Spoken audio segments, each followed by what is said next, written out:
Zone या reflex area theory को समझने से पहले माई ऑपरेशन इन पीकिंग घटना को समझते हैं, जो 26 जुलाई 1971 में जर्नलिस्ट जेम्स रस्टन के द्वारा न्यूयॉर्क टाइम्स में प्रकाशित हुआ था।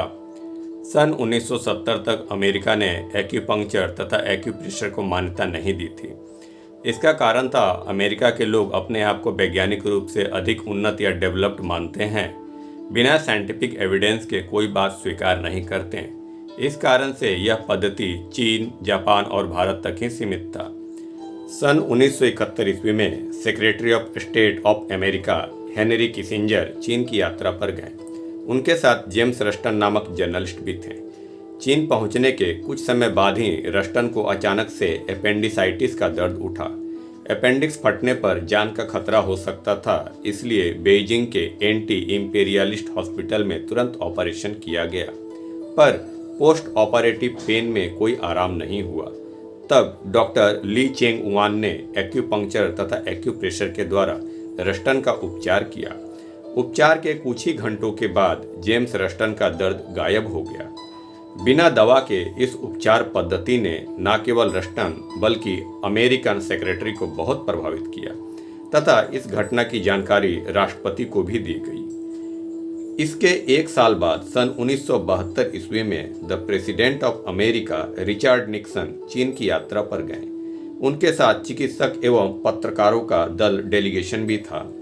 वहां उन्होंने एक्यूपंक्चर तथा एक्यूप्रेशर पद्धति से छोटे से दर्द से लेकर जटिल रोगों का व्यापक उपचार होते हुए देखा। चीन में एक्यूपंक्चर के द्वारा एनेस्थेसिया देकर सर्जरी के प्रदर्शन ने सभी को बहुत आश्चर्यचकित किया। इसके बाद एक्यूपंक्चर तथा एक्यूप्रेशर साइंस अमेरिका तथा दूसरे वेस्टर्न कंट्रीज में बहुत तेजी से फैलने लगा। यहाँ ध्यान देने वाली बात यह है कि इस घटना के 50 साल पहले भी अमेरिका में एक्यूप्रेशर का अभ्यास हो रहा था, केवल इसके नाम में थोड़ा अंतर था। वहाँ इसे जोन थेरेपी या रिफ्लेक्सोलॉजी के नाम से जाना जाता था। डॉक्टर फिट्जजेराल्ड, जो एक ईएनटी स्पेशलिस्ट थे, सन 1917 के दौरान साधारण टूल्स जैसे finger pressure, rubber band, cloth clips आदि के माध्यम से हजारों रोगियों को ठीक किया था। डॉक्टर जेराल्ड को फादर ऑफ जोन थेरेपी या मॉडर्न रिफ्लेक्सोलॉजी कहा जाता है। इस विषय पर ज़्यादा जानकारी के लिए डॉक्टर जेराल्ड की book zone therapy relieving pain at home तथा डॉक्टर फ्रैंक रोज की book the lost secrets of Ayurvedic acupuncture पढ़ें। अब दूसरे सिद्धांत जोन थेरेपी या रिफ्लेक्स एरिया थ्योरी को समझते हैं। इसके अनुसार संपूर्ण शरीर को दो तरह के जोन में बांटा जाता है। पहला है लॉन्गिट्यूडनल या वर्टिकल जोन तथा दूसरा है हॉरिजॉन्टल जोन।